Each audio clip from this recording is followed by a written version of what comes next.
So hello everyone, welcome back to the channel. Yeah, with Sumit. So in our some previous lectures, we have covered all the supervised machine learning concepts, and now we are going to learn about how the machine learning model, mainly the supervised machine learning models, we will cover in this lecture how they are going to be built or the coding part we are going to see in this video. Okay, just uh, watch till the end, and I encourage you to watch the previous lectures because main conceptual knowledge also the important things, because in the interviews mainly the conceptual knowledge is used to ask. And let's start with the lecture. So I have just opened the Google Colab notebook. Okay, here we will give the title as ML model building, ML models. Okay, let's see what the things are going to be happen, and how the coding is going to be done for the model training. First of all, make sure just change the runtime, because if you guys having the less GPU power, then use T4 GPU, because it's one of the fastest Google Colab GPU power. Just use this. You can use the Google Colab like Jupyter Notebook also, VS Code also, and Google Colab also. I'm here using the Google Colab. Just start with the lecture. I have imported first thing. Just import the libraries. Okay, in the first cell I have imported all the libraries like import numpy as np, import pandas as pd, import matplotlib.pyplot as plt, and cbound library. Make sure you guys are good with the python and its libraries. Before the libraries, or before the instead of libraries and the python language, you cannot do the model building. Okay, so just go through all the python concepts, all its libraries like numpy, pandas, matplotlib, cbound, sklearn, and blah blah blah. So there are many libraries, so just go through that. Then also then only you can build the machine learning model. Okay, just import the libraries. Then second step is that, or the second step, load the data set. This is the second step. So where you can get the dataset, just use the Kaggle iris dataset in CSV format. You can directly search or, and in the Kaggle you can get the iris.csv dataset. In this lecture we are going to use the iris dataset. Okay, over here there is a download option. You can download easily. It needs the sign up. Here you can use iris dataset and can easily download. Okay, iris.csv. And in the Google Colab, your option over here, one of the option is there files, and by using the files you can upload the iris dataset into Google Colab. I'm just renaming it as per my efficiency, only iris. Okay, and just go through the second step, that is pd dot, that is by using the pandas we can do the operations such as the loading dataset and the pre-processing of dataset. All the things we are going to be done with the pandas library. By using the numpy libraries we can do the statistical operations mainly. Okay, if we are having the multiple null values, then we can use the numpy library for imputation methods, by using the mean value, median value, mode value. So we can find that statistical values by using the numpy, and by using the pandas we can pre-process the values, pre-process the data set. Okay, here we have load the iris dataset. Here we will run this level first of all, then second, and by using the df we can see some rows, its columns. Okay, because we have stored the dataset in df. Okay, and once I have printed the df, it gives us id, sepal length, petal length, sepal width, petal width, and species. You can get an idea if you had watched the previous lecture of the supervised machine learning. There are some feature value and that one target value. Okay, that is labeled the dataset. And if you understand that lecture, then you can easily understand this is the labeled dataset. That is, species is the target column, and all these five are feature values. Okay, so in the species there are iris etusa, iris virginica, and let's see what are the some types. So in the next cell there is a df dot head. By using the head, it only shows first fifth rows of the dataset. Okay, first fifth row. Similarly, by using df dot tail, we can see last fifth rows. Okay, if you want to see, just adding one here, df dot tail, you can see last 45 to 149. You can see by using the df.info, it gives us what are the columns, is there any non-null values, count, or data type of it. Like if id is a column, it's having data type like int. If for the sepal length, its data type is a float. Sepal width, petal length, petal width, all are having float data type, and species are having object data type. So by using .info, you can get the proper information about your data set. What are the entries? How many entries are there? 150 entries are there. Okay, and which are range from 0 to 149. And all there are the data columns. There are total 6 columns. You can see over here from 0 to 5. By using df dot describe, it will describe your dataset like count, mean, standard deviation, minimum value, maximum value. All these things you can get for each column. That is, if id is one column, then for id column there are all this statistical description is given: sepal length, sepal width, petal length, petal width. All the columns are having different statistical description. You can get an idea about how the dataset is going to be perform, or what is the scale of the dataset. So for finding this, we can say that finding null values in the dataset. So for that, df dot is null is used, and by using dot sum, it will give you the count of null values. So the dataset is purely perfect. That that's the okay. Df dot is null is giving you there are not any null value in the dataset. Can get a perfect idea. Or if is there any null value, then it will not show 000. There is something value, and you should handle those null value. So for the exploratory data analysis, you can use the multiple plots such as the line plot, bar plot, box plot, peer plot, heat map. There are multiple things for the visual representation.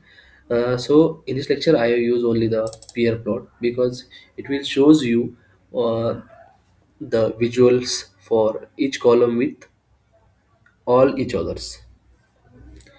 Okay, so I use the Cbon library. You can see over here I have imported Cbon as SNS. So I use the only SNS for plotting SNS dot peer plot, and I use the dataset and just give the hue, that is spaces, which is my target. Okay, and by the field dot show, once you will run this cell, it will gives you the visual representation of the dataset. Okay, you can see uh, there are three classes. Okay, the because the I can see the three colors, different three colors, that is blue, orange, and green. Okay, so I think in the spaces there are the three classes. That's why it is giving us the partition like in the three columns. So just go to the next. In this cell, it's giving us what is the figure size. Just arranging the figure size. Fixed size is used for the arranging. Fixed size, that is length and breadth 6,4. I use for my efficiency of the screen. So SNS dot heat map. Heat map is used for the matrix colored matrix representation of the data. Okay, it by using that we can easily analyze that which column is mainly affected on the data set, or how the two columns are mainly related on each other, how they are going to be related. Okay, so out the syntax, sns dot heat map df dot drop spaces. I have dropped the spaces, that is the target column only. I have just used the feature columns only. You can see over there id, sepal length, sepal width, petal length, petal width only. You cannot see the spaces because it's the target column. So dot corr, that is the correlation matrix. I already explained what is the heat map. That is, it gives us how the two columns are going to be related with each other. That's going to be found by using dot corr, which is the syntax of correlation. Okay, which is anode is true is for it's giving 1 0.75 minus 0.4 0.88. If I use the false, then it will use only the color. Okay, one second. And by using the C map, it is column, that is a color format. And by using the p show, it will give us the colored visual representation of the correlation matrix. Okay, so in this, what you have analyzed that diagonal columns are, that is you can see id or id, sepal length, sepal width. All these columns are correlated with itself. That's why it's giving 111. But you can see other values like 0.96, 0.96, which is the correlation value of the columns petal length and the petal width. So you can easily analyze that petal width and the petal length are highly correlated with each other. Also you can see 0.88. Okay, 0.88 is a correlation value of the columns petal length and the IDs. So you can analyze that petal length and the IDs are highly correlated with each other. Also over here 0.9, that is 90% correlation value between petal width and ID. So they are also the highly correlated with each other. Now just separately stores feature values, features and target column. It is used for the model training purpose. X and Y. Here X shows that there is feature values. Feature values, what are feature values? Like ID, sepal length, sepal width, petal length, petal width. And in the Y, we stored it's only the spaces value. That is target column. We store the target column in Y and feature values in X. We are going to train the model now. So I have just printed the X value, that is the just run the previous cell. X, which is showing us the ID, sepal length, sepal width, petal and petal width, only the feature value. And by running the Y, you can only see the spaces column, which is the target column I have stored in Y. So now I used to the label encoding over here. Label encoding, which is used for if is there any numerical value, so that is going to be converted into the text, or if is there like the categorical values. Okay, so mainly used for the category. We will see that in the some another model building video, because the in this video you cannot easily understand, because I use the iris dataset, which is the simplest form. So just we will see that label encoder and one another is there also, hot encoder. Okay, hot encoding is done in the next videos. So just go through the next step, that is train test splitting. We are going to split our data set which we have stored in x and y for the testing purposes and the for training purposes. It's totally depend on us how many data is going to be given for the training purpose and how many for the testing purpose. That's totally depend on us. Let's see how these things are going to be done. So as I have just imported, first of all, I have just imported the library from the sklearn dot model selection import train test split. Just remember which is the important library for the training testing or splitting purpose. That is x train x test y train y test equal to, I use the object of it, the train test split of, I have given the parameters like x value, y value, which I have stored my feature values and target column.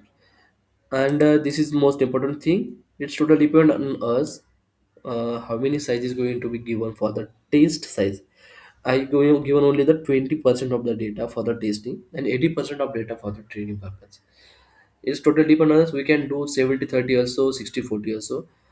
It's totally depend on the use case requirements and the random state. So just run this cell, and now you can easily analyze that our data is going to be splitted in the train and testing. You can see x train, it's giving us the 120 rows and 4 columns. X test also you can see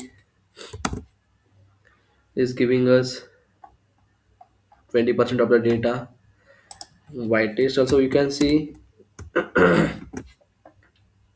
y train y test is giving you the 0 1 value, because we done the label encoder.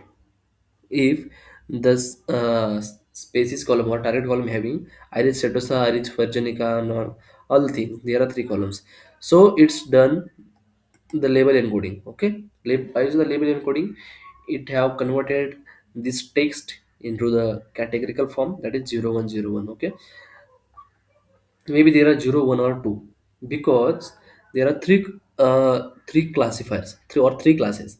Okay, you have seen in the exploratory data analysis in the pair plotting, there are different three colors. Okay, so easily can get an idea about there are three classes, and here are 0 1 and 2. There is not any 3, because there are only the three classes. This is the white test, which is going to be used for the training purpose, and white is going to be used for the validation. Just running this, you can get an idea about the 20% of data is used for the white test and 80% of data is used for white test.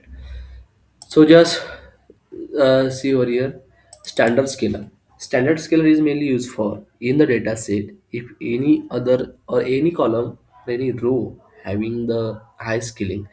Like just take an example, if three columns are having the range in between 0 to 10, and any one of the column are having the range uh, of 10,000 to 5,000 or like that. So for the model training, that's the very bad thing, and we should do that scaling in the similar scaling like 0 to 1 or 1 to 10. There is nothing like in the thousands or in the hundreds. Okay, for that we are going to use the standard scalar. So that function is from the sklearn dot preprocessing import standard scalar. Just see over here, scalar equal to standard scalar. I have created an object. X train equal to scalar dot fit transform x train. I have scaling the x train parameters, okay, in between the 0 to 1. Also for same thing, x test also. So all the numerical values are in the same range now. Just run with this. This will helps you to increase your model performance and the accuracy. Make things are going to be very smooth, and you can get better accuracy. Just remember the things. Now, just starting with the model building. And first of all, I am using the logistic regression, which comes from the sklearn dot model linear model import logistic regression. Okay, I have used the, we can say, the object, or I have stored the logistic regression in the LR. So logistic regression equal to max iteration of the 20. I have given the max iterations for it, and I have fitted the data set into the model. Now LR is my object. By using the fit, I can fit my data set like X train and Y train, which are going to be used for the training purposes. Okay, so I have fitted that data set. Our Y prediction, like which is used, we can use the Y test data set or X train data set for the testing purposes or evaluation purposes. So that thing is going to be done for here. Similarly, the K nearest neighbor classifiers. Okay, just running the previous cells. Okay, now K nearest neighbor. Similar things are to be done, like importing libraries, creating objects, giving the neighbors, that is five. You can see the previous videos of the K nearest neighbor. What is the K n neighbors, or what is the five? Oh, okay, all the things I have explained in the my K nearest neighbor video. Just I encourage you to go through that. So the main step are there. Let's type over here. Import algorithm. Okay.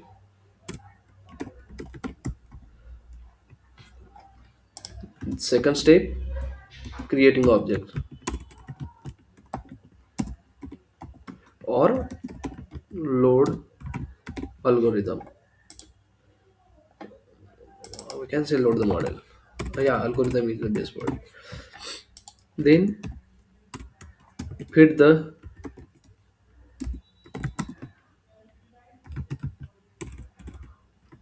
training parameter into model or into object.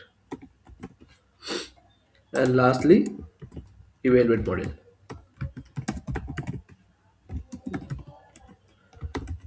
Predict model. So just remember, there are the four things you can use in any of the algorithm. So in the previous logic regression also, same steps are to be done, like importing algorithm, creating object, then fit the data set, fit the data set parameters into the model, and finally the prediction. So in the K algorithm also, same thing has done.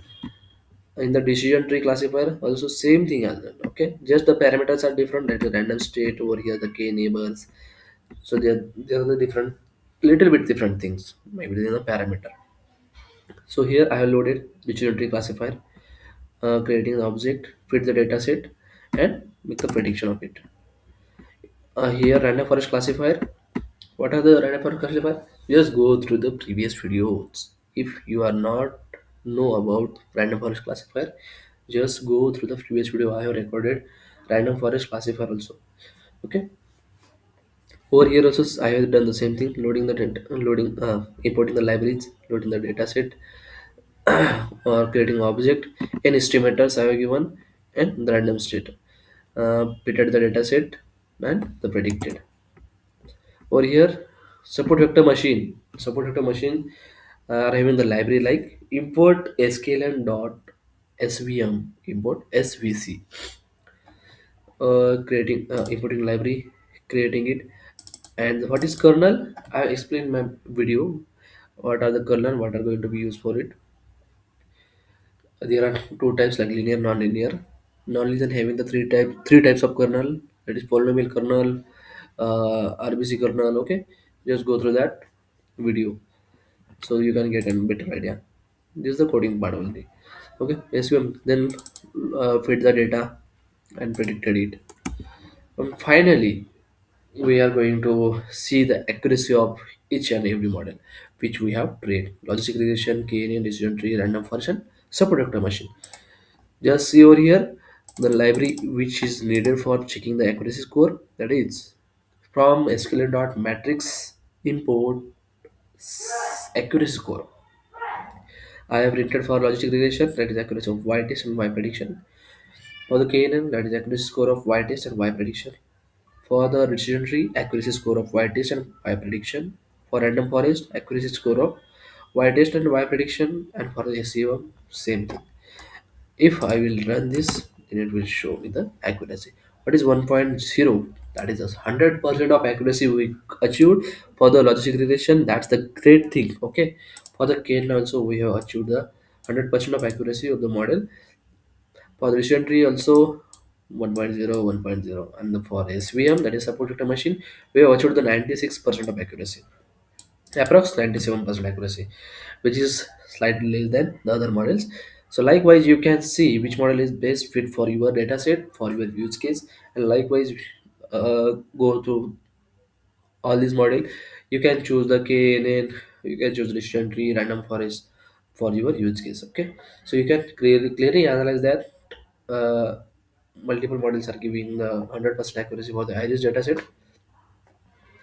Now just checking the confusion matrix of it.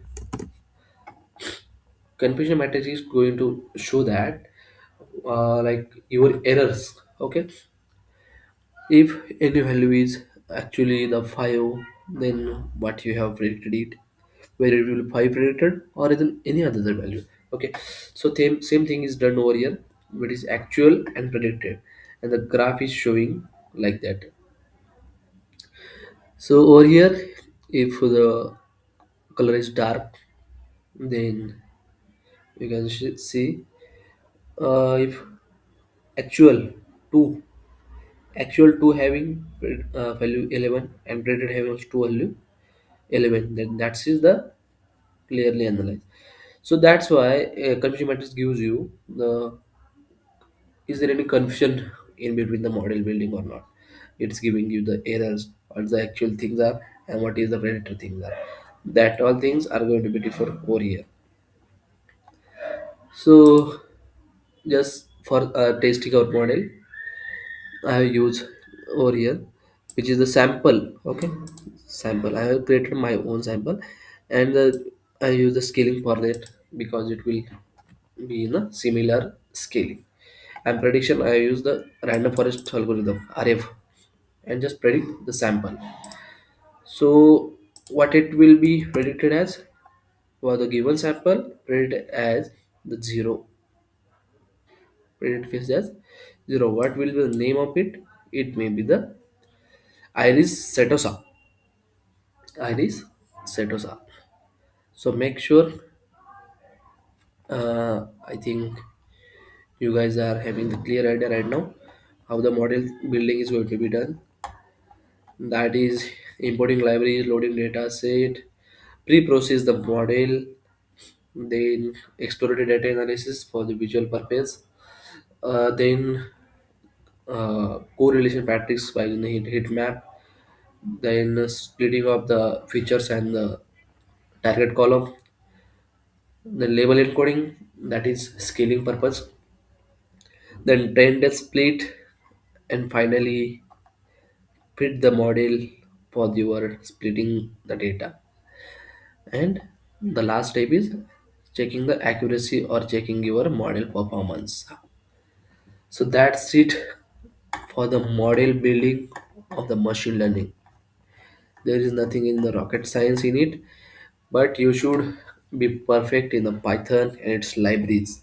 Okay, so I think that's sufficient for the today's video, and I hope you guys got clear idea about model building. So in the next part, we will start unsupervised machine learning algorithms and its implementation. Okay, just get in touch, guys. If you like this video and want to watch more videos based on the machine learning or AI field, then just hit the like button and subscribe to my channel. Let's meet in the next video with the new concept. Okay, so thank you so much, guys. Let's meet in next video.